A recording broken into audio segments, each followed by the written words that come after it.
Buenos días, hermanos, buenos días, hermanas y amigos. Sean bienvenidos esta mañana a la predicación de la palabra del Señor, este espacio donde aprendemos lo que Dios tiene para cada uno de nosotros. Así que vamos a gozarnos en la palabra esta mañana y aprender lo que Dios quiere y lo que Él tiene para usted y para mí. El título, hermanos, de esta predicación: ¿debo participar del ecumenismo? Jesús fundó y edificó su iglesia.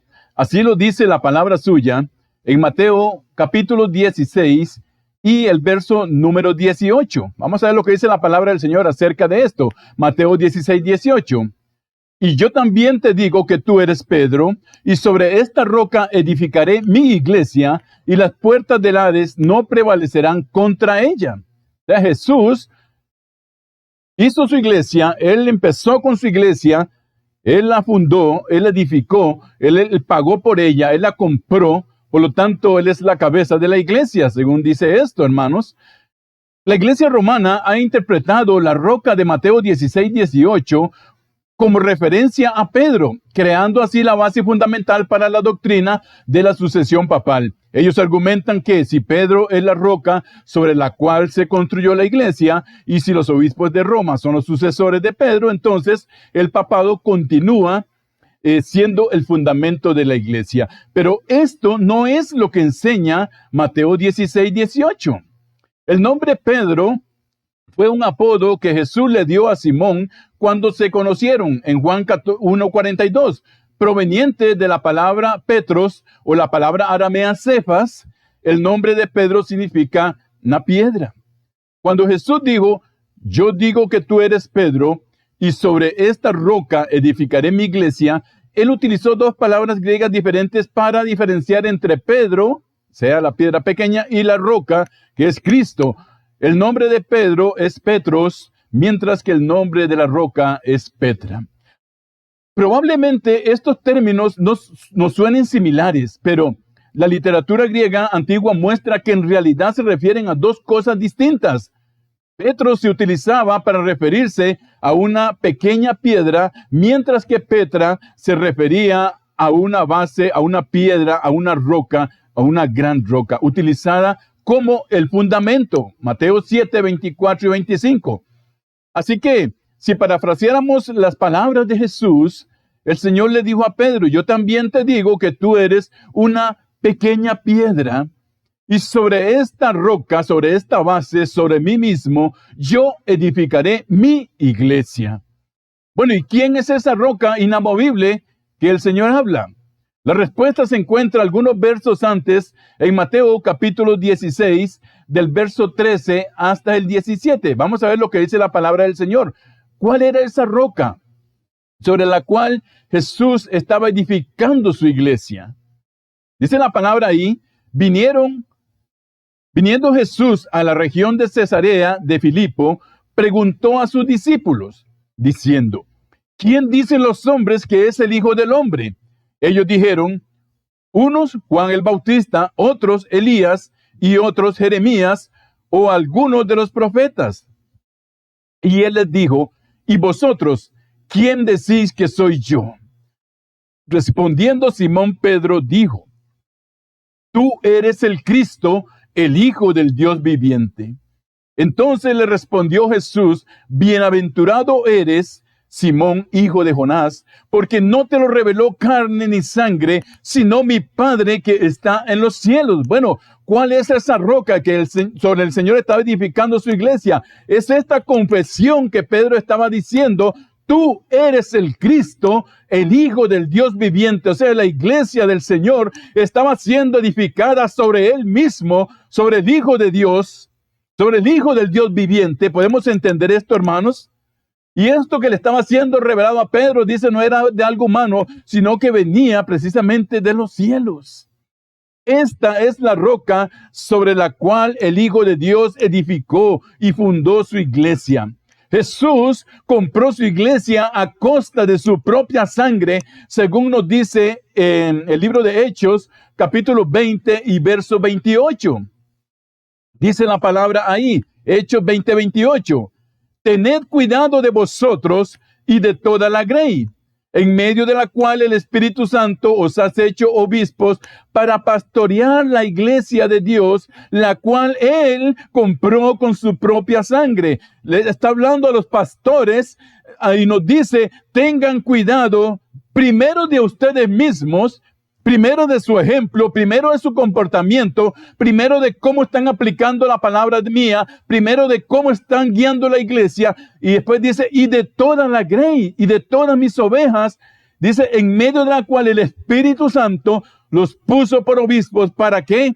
Para pastorear la iglesia de Dios, la cual Él compró con su propia sangre. Alabado sea el nombre de Dios, bendita sea su palabra.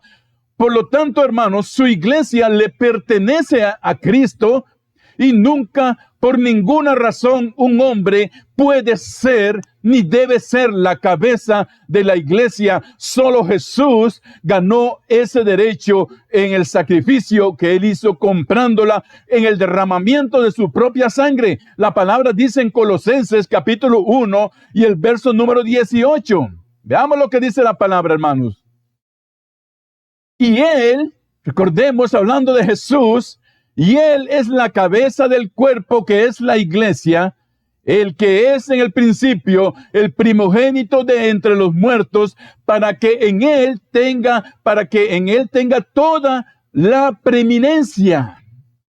Para que Él tenga el primer lugar, para que Él sea la cabeza, para que Él sea el único Dios verdadero, para que Él sea el único digno de adoración, de alabanza, de honra y gloria por parte de nosotros, hermanos. Ningún hombre debe recibir honra, sino aquel que compró su iglesia, el que pagó en la cruz, el que limpió nuestros pecados y nos hizo aceptos en el amado, en Dios, hermanos. Cristo es el único que debe recibir la honra y la gloria. La verdadera iglesia del Señor es aquella que el Señor edificó y ha sido preservada a través de los siglos, siendo la más antigua, pues sale del mismo Cristo Jesús. La verdadera iglesia del Señor viene directamente de Cristo. Ha sido preservada, mis hermanos, la palabra. Ha ido corriéndose la palabra. Ha ido propagándose hasta el día de hoy y seguirá propagándose, hermanos, hasta el día en que Cristo venga. Porque la palabra dice que todo en esta tierra puede pasar, los cielos, la tierra, pero la palabra de Dios permanece para siempre. Gloria sea su nombre, hermanos. Así que entonces, la iglesia del Señor es la que viene del mismo Cristo Jesús. No necesariamente es la que tiene el nombre más solemne. Hay iglesias que tienen nombres solemnes y eso no está mal, pero eso no les hace ser la verdadera iglesia del Señor. O la que tiene más templos o más gente congregada. La verdadera iglesia del Señor es la que en su enseñanza y forma de adorarle y alabarle está basada en la palabra de Él. Su iglesia es local y autónoma, según dice la Biblia, mis hermanos. Hay un movimiento que atenta contra la iglesia del Señor y por ende contra lo escrito en su palabra. Se llama ecumenismo. Trata de una comunidad de religiones en camino hacia la unidad universal visible y una sola comunión eucarística y busca avanzar hacia esa unidad. Y ya son muchos los líderes llamados cristianos que han firmado el tratado, mis hermanos, para que esto sea posible. Tomando aquella parte donde Jesús oró por sus seguidores para que seamos uno en Él, mal aplicando el versículo y sacándolo del contexto, hermanos. Dice la palabra en Juan 17, 20 al 23. Para que todos sean uno como tú, oh Padre, en mí y yo en ti.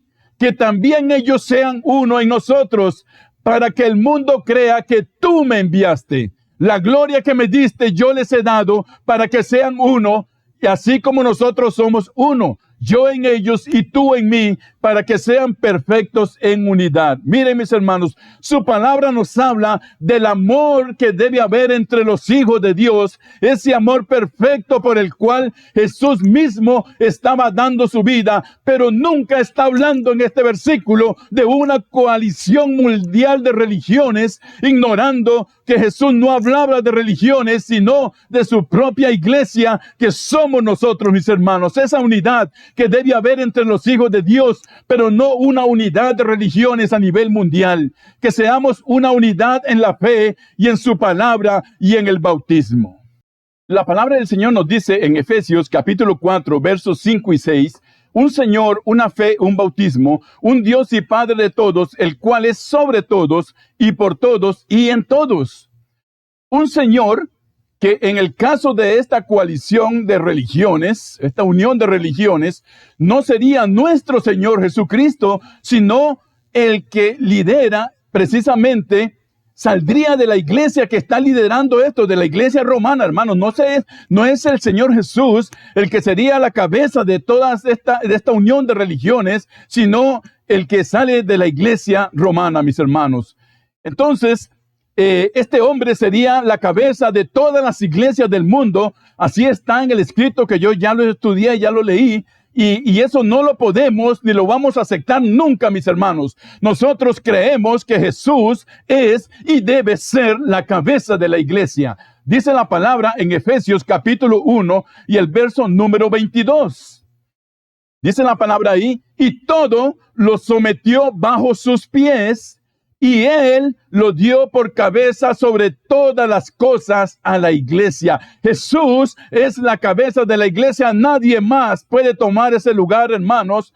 Y cualquiera que lo haga está tentando contra lo que dice la palabra de Dios. Y también tendrá que darle cuentas al Señor de lo que está haciendo, mis hermanos. Veamos más claro. Jesús es la cabeza de la iglesia singular. No debemos confundir religión con su iglesia jamás. La religión no salva, mis hermanos. La religión no hace nada por ti. La religión no derramó sangre por ti. Jesús sí lo hizo. Él sí te puede salvar. Él te puede dar vida eterna. Por eso Él es la cabeza y nadie más. El ecumenismo también puede ser definido, mis hermanos, en términos más generales. Un movimiento que promueve la unidad mundial entre todas las religiones a través de una mayor cooperación, supuestamente. Por ejemplo, yo podría invitar a un imán musulmán para hablar en el púlpito de la congregación donde Dios me puso como pastor. Podría reunirse con miembros de un templo hindú para tener un servicio de ayuno y oración.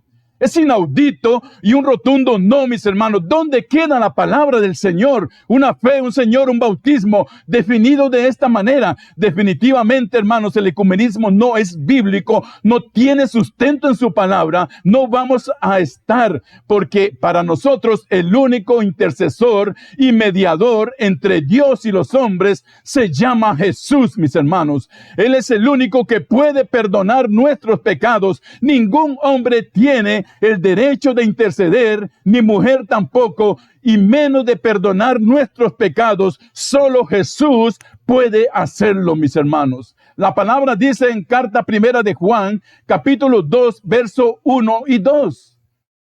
Dice la palabra así: hijos míos, os escribo esto para que no pequéis. Ahora bien, si alguno peca, tenemos un intercesor ante el Padre, Jesucristo el justo. Vean, hermanos, la palabra aquí no está hablando de Pedro, ni de Pablo, ni de Juan, ni de nadie. La palabra está hablando que el único intercesor ante el Padre se llama Jesucristo el justo, porque Jesucristo murió para que nuestros pecados sean perdonados, y dice la palabra, y no solo los nuestros, sino también los del mundo entero. O sea que la salvación de Cristo está abierta para todo el mundo, mis hermanos.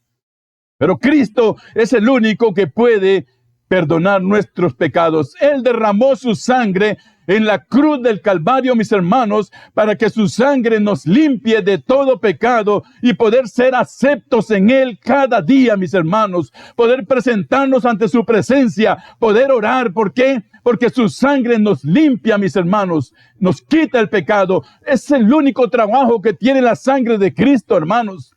No hay otro. No nos cubre, no nos lleva, no nos acompaña, mi hermano. La sangre de Cristo lo que hace es que nos limpia, según la palabra, de todo pecado. Gloria sea el nombre de Cristo. Primera carta a Timoteo, capítulo 2, verso 5. Porque hay un solo Dios y un solo mediador entre Dios y los hombres, Jesucristo, hombre. Primera de Juan, capítulo 1 y verso 7. Mas si andamos en la luz, como Él está en la luz, tenemos comunión unos con los otros. Vean, hermanos, hablando de lo que hablamos hace poco, ¿verdad? O sea, si estamos en la luz como Él está en luz, tenemos entonces comunión unos con los otros. ¿Con quiénes? Con los que están alumbrados y alumbrando con la misma luz de Cristo. Y la sangre de Cristo, su Hijo, nos limpia de todo pecado. Por eso cuando usted, hermano, le digan la sangre te llene o la sangre te cubra o la sangre se te derrame, hermano, esos son inventos humanos. La palabra de Dios en clara, como lo dice Primera de Juan 1:7, si andamos en luz como Él está en luz y tenemos comunión unos con los otros, entonces su sangre, la sangre de Jesús, su Hijo, nos limpia de todo pecado. Alabado sea el nombre de Cristo, hermano. Vamos a limitar la definición de ecumenismo al movimiento hacia la unidad entre los grupos cristianos, indiferentemente de su credo. O sea, no importando que ellos tengan otros dioses que se hacen llamar así, porque solo hay un Dios verdadero al cual nosotros adoramos, mis hermanos. Dice la palabra en Isaías, capítulo 44 y el verso número 8, para que vean lo lindo que es su palabra preciosa, hermanos. No tembléis ni temáis, dice la palabra. No os los he hecho oír y lo he anunciado desde hace tiempo. Vosotros, ustedes son mis testigos. ¿Hay otro Dios fuera de mí? ¿O hay otra roca? La Reina Valera dice, ¿o hay otro más fuerte? No conozco ninguna. Debemos involucrarnos con otros grupos iniciativas conjuntas a nivel local, nacional o internacional sin importar su credo. La respuesta es no, mis hermanos. Por supuesto, la unidad entre los cristianos verdaderos es importante. Es sí importante tener una comunión entre los cristianos verdaderos, ¿verdad? Como lo dice el Salmo 133:1 o en Juan 17:22. Pero ¿qué ocurre si algunos de los que profesan el cristianismo en realidad niegan ciertos aspectos fundamentales de la fe? Se debe considerar cada situación en forma individual, hermanos. Primero que todo, aquellos con los que nos estamos o pensamos unirnos, aunque nosotros no lo vamos a hacer, hermanos, son verdaderamente, debemos preguntarnos, ¿son verdaderamente cristianos en el sentido bíblico de la palabra de Dios, que es lo que importa, hermanos? No es que si usan vestidos largos o si se deja la barba o se pone un velo, esas son cosas secundarias, mis hermanos. Nosotros tenemos que estar viendo a si lo que ellos están haciendo está de acuerdo a la palabra del Señor, que es lo más importante, que es la guía, es el fundamento único, hermanos, del cual nosotros debemos depender, de la doctrina que está en la palabra del Señor, no de las cosas secundarias. Bueno, debemos preguntarnos si ellos verdaderamente son cristianos, como digo, en el sentido bíblico de la palabra.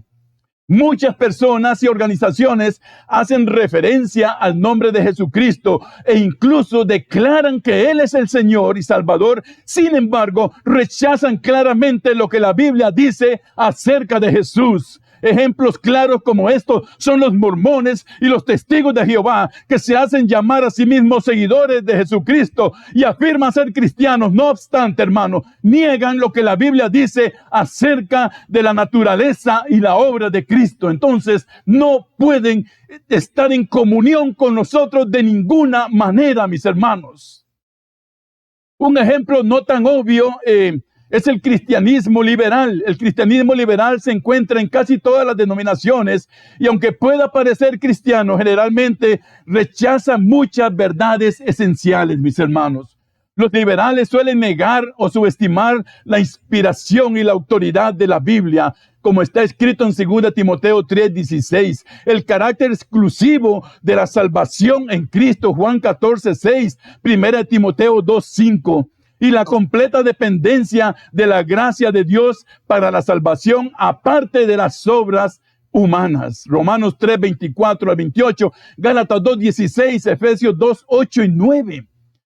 Todos somos hijos de Dios, dicen, pero no todos somos hijos de Dios. somos hijos aquellos que nos hemos reconocido nuestro pecado, que nos hemos arrepentido de nuestro pecado, que le hemos pedido perdón al Señor por nuestros pecados y que le hemos recibido como el único y suficiente Salvador de nuestras vidas. Esos son los hijos de Dios.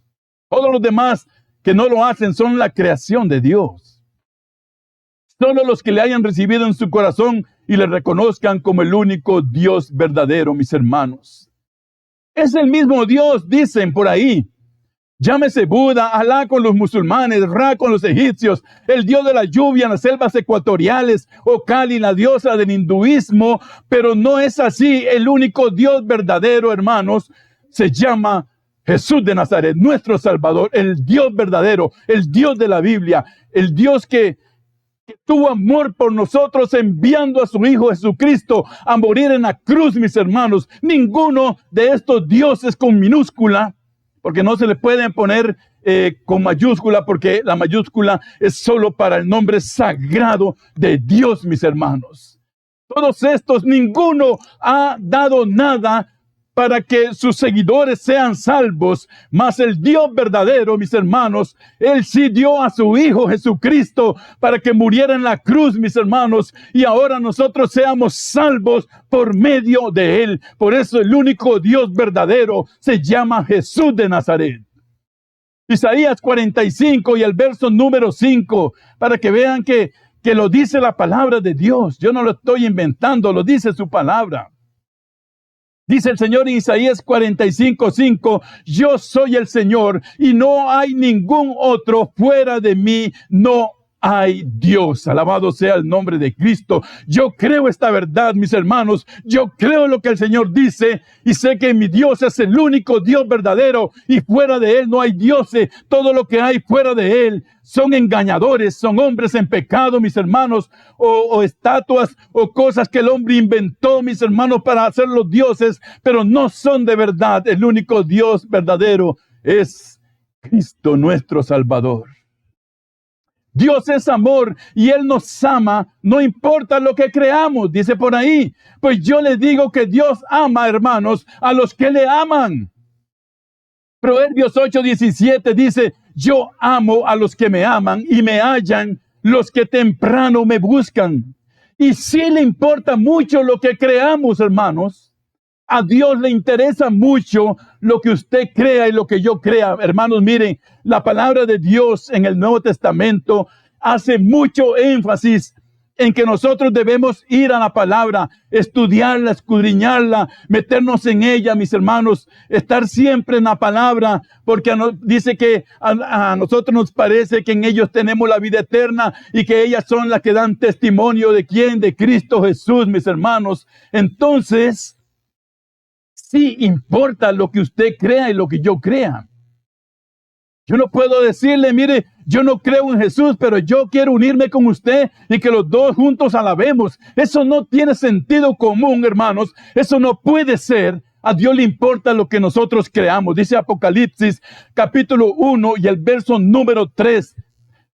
Bienaventurado el que lee y los que oyen las palabras de la profecía y guardan las cosas que están escritas en ella, porque el tiempo está cerca. Oiga, hermano, entonces al Señor sí le importa lo que nosotros creemos, le interesa mucho, está muy interesado en que nosotros más bien cada día aprendamos más de su palabra. Bienaventurado el que lee y los que oyen las profecías, las palabras de la profecía. ¿De cuál profecía? De su palabra preciosa. Y guardan las cosas que están escritas en ella.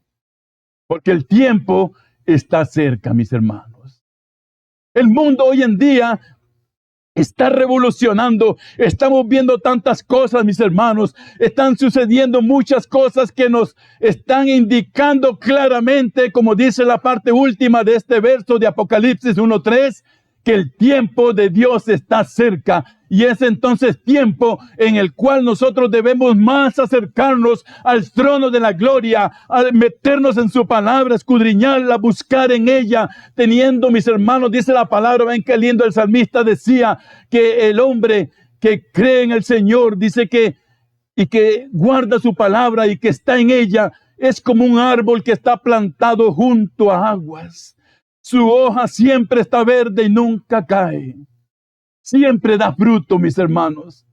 Así es el que oye la palabra de la profecía y las guarda en su corazón.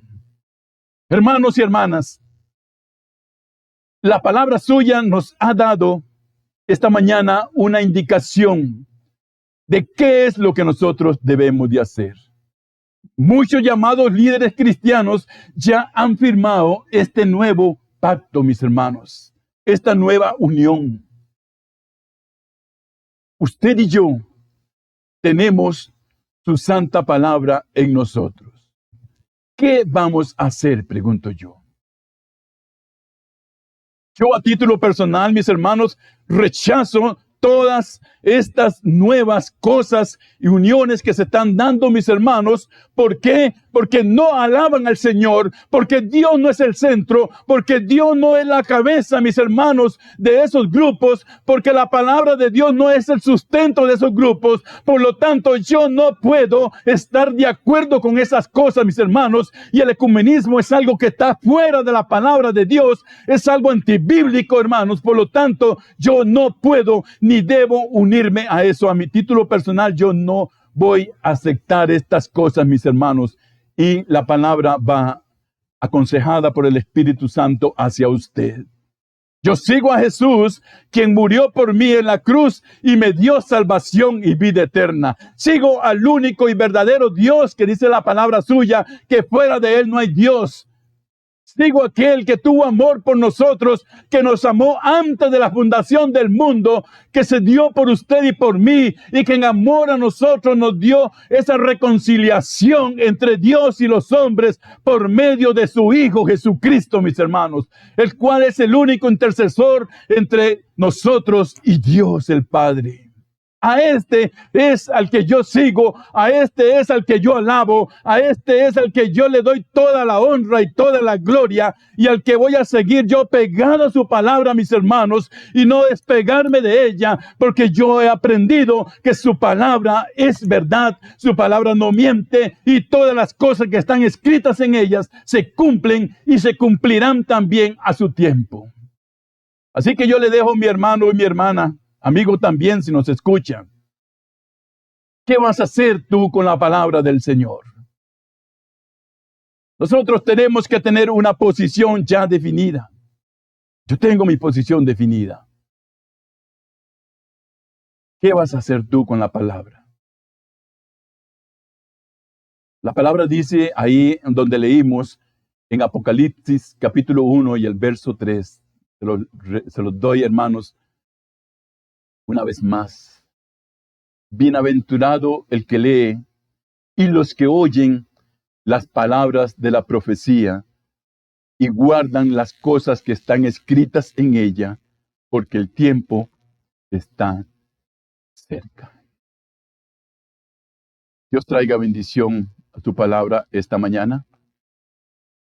Yo espero, hermano, hermana también, amigo, amiga, que la palabra del Señor pueda traer luz a tu vida, pueda encender en ti esa necesidad de buscarle. Si no le conoces, puedes venir a Él, al único Dios verdadero. Y si tú ya le conoces, bueno, debes guardar su palabra en tu corazón, atesorarla. Gloria sea al Señor. Vamos a orar en este momento. Oh Padre, la gloria, gracias te damos en el nombre de Jesús. Alabamos, Señor, tu nombre, bendecimos tu nombre. Señor, te exaltamos como cada vez que abrimos nuestra boca para darte gracias. En una acción de gracias venimos delante de tu presencia, oh Dios, rogándote que tú te dignes a mirarnos, Señor.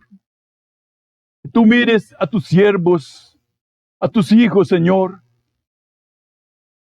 Y asimismo, Señor, en acción de gracias por tu palabra preciosa, mi Señor. Ayúdanos para que nosotros estemos cimentados sobre tu palabra, para que no nos apartemos de ella, Señor, sino que sea para nosotros nuestra forma de regirnos, de vivir la vida, de guiarnos, oh Señor. Gracias, Padre de la Gloria, porque tú esta mañana nos has enseñado de que tú, Señor, no haces uniones con los impuros, Señor. Gracias porque tú nos has enseñado también que eres el único Dios verdadero. A ti sea la honra y la gloria, mi Dios. Que nosotros como tus hijos podamos más que nunca ahora, Señor, en medio de todo lo que está sucediendo, porque nosotros oramos, Señor, por los problemas en el mundo. Oramos por las hambrunas, oramos por los que están en inundaciones, Señor. Oramos por los que están en guerra también, Padre. Pero más que todo, Señor, queremos acercarnos hoy más que nunca a tu santo trono. Para recibir el consejo tuyo, Señor. Para recibir de ti, que eres el único Dios verdadero, lo que tú tienes para nosotros, Señor. Esta mañana sea alabado tu nombre, Señor. Esta mañana sea bendito, Padre, como decía el Apocalipsis, y lo dice, Señor, cuando se iba a abrir aquel sello, Señor, no había nadie. No había nadie. He aquí uno que puede abrir.